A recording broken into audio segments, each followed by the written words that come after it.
Shalom Bapak Ibu, Saudara-saudari kekasih Tuhan. Kita jumpa lagi dalam Lawatan Hati. Dalam episode ke-254 ini, kita akan merenungkan tema Salah Sangka.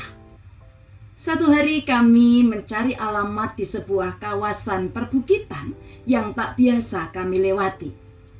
Namun ternyata jalan yang ditunjukkan oleh Google Map ditutup portal.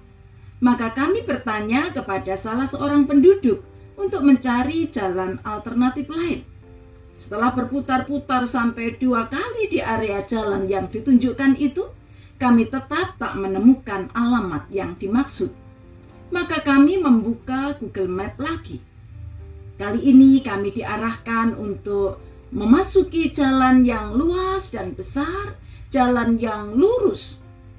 Kami sangka jalan itulah yang paling cepat, yang akan membawa kami ke alamat yang kami cari. Kami senang, namun kemudian ternyata kami diarahkan memasuki jalan di area persawahan, jalan yang sempit dan berkelok-kelok, hingga sampai di sebuah belokan tajam yang sangat menanjak. Kami berhenti sebab di depan kami ada mobil yang tak kuat menanjak. Saat itulah saya menyadari saya telah salah sangka, hingga kemudian salah jalan. Bapak, Ibu, dan saudara-saudara yang dikasihi Tuhan, dalam hidup ini mungkin kita juga pernah mengalami salah sangka. Pengalaman saya dalam salah memilih jalan berawal dari salah sangka, mengingatkan kita bahwa sesungguhnya di jalan kehidupan yang kita lalui juga bisa mengalami seperti itu. Kitab Amsal mengajak kita untuk berhikmat dalam memilih jalan kehidupan. Amsal 14 ayat 12 mengatakan, ada jalan yang disangka orang lurus, tetapi ujungnya menuju maut. Nasihat yang sama terdapat juga dalam Amsal 16 ayat 25. Ini menunjukkan betapa pentingnya kita perlu memperhatikan jalan kehidupan yang akan kita lewati. Dalam menyusuri jalan kehidupan, manusia terbiasa menggunakan kekuatan logikanya, kekuatan pikirannya sendiri. Tapi ini landasan yang lemah dalam menentukan benar atau salah. Inilah yang membuat kita bisa salah sangka. Misalnya kita berpikir dapat menyelesaikan masalah dengan cara yang mudah, maka kita cenderung memilih tawaran solusi masalah yang instan yang kita sangka mudah dan benar, tapi ternyata justru menjerat dan membuat kita terpuruk dalam masalah yang lebih besar. Bagaimana agar kita tak salah sangka dan tak salah memilih jalan? Tentu kita perlu menggunakan panduan jalan kehidupan yang benar. Bila manusia ingin terus berada di jalan yang benar, dia perlu berpegang pada firman Tuhan. Firman Tuhanlah satu-satunya pemandu jalan hidup yang benar. Mazmur 119 ayat 105 mengatakan, firman-Mu itu pelita bagi kakiku dan terang bagi jalanku.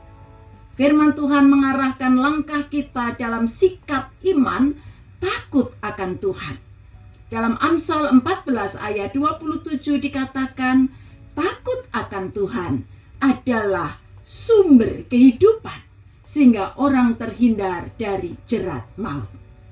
Saudara-saudari kekasih Tuhan, mari arahkanlah hidup kita selaras dengan tuntunan firman Allah, supaya ujung jalan kita bukan maut, melainkan hidup kekal. Tawaran instan tentang kemudahan dan kesenangan hidup seringkali menjadi seperti jalan lurus yang membuat kita terjebak di jalan yang salah. Pada awalnya seperti jalan yang baik dan lurus, ternyata berujung maut. Bila hidup saudara sedang berada di jalan yang sulit dan rumit, janganlah mudah terpesona tawaran solusi instan yang sepertinya mudah dan menyenangkan. Sebab bisa jadi jalan itu berujung maut yang membawa saudara terperosok dalam jurang kematian. Bila hidup saudara sedang berada di jalan yang lancar dan nyaman, waspadalah agar saudara tidak salah melangkah, agar saudara tidak terpesona pelbagai tawaran yang menjanjikan kesenangan dan kesuksesan sementara melalui solusi instan dan jalan yang tidak benar. Perenungan dari nasihat Amsal ini juga mengajarkan bahwa bila hidup kita terlihat aman, nyaman, dan menyenangkan, janganlah cepat bersenang hati sehingga kita tak berjaga-jaga lagi. Kita diingatkan untuk selalu waspada, sebab seringkali kenyamanan itu seperti jalan lurus yang sebenarnya merupakan jebakan keinginan duniawi yang membuat kita merasa tidak perlu Tuhan lagi hingga akhirnya melupakan Tuhan. Saudara-saudari kekasih Tuhan, gunakan selalu panduan firman Tuhan untuk mengkaji pilihan jalan kehidupan yang kita lewati, agar kita tak terjebak salah sangka yang membawa kita pada jalan yang salah. Kita akhiri perenungan kita, dan saya ingin mengatakan jalan-jalan ke perkebunan dan sawah, melihat pemandangan alam penuh keindahan. Jadikan firman Tuhan pemandu langkah agar kita tak salah memilih jalan kehidupan. Amin. Mari kita berdoa. Bapa Surgawi, tolonglah kami agar tidak mudah salah sangka. Biarlah kami selalu dipandu firman Tuhan untuk memilih jalan kehidupan yang benar. Di dalam Kristus. Amin.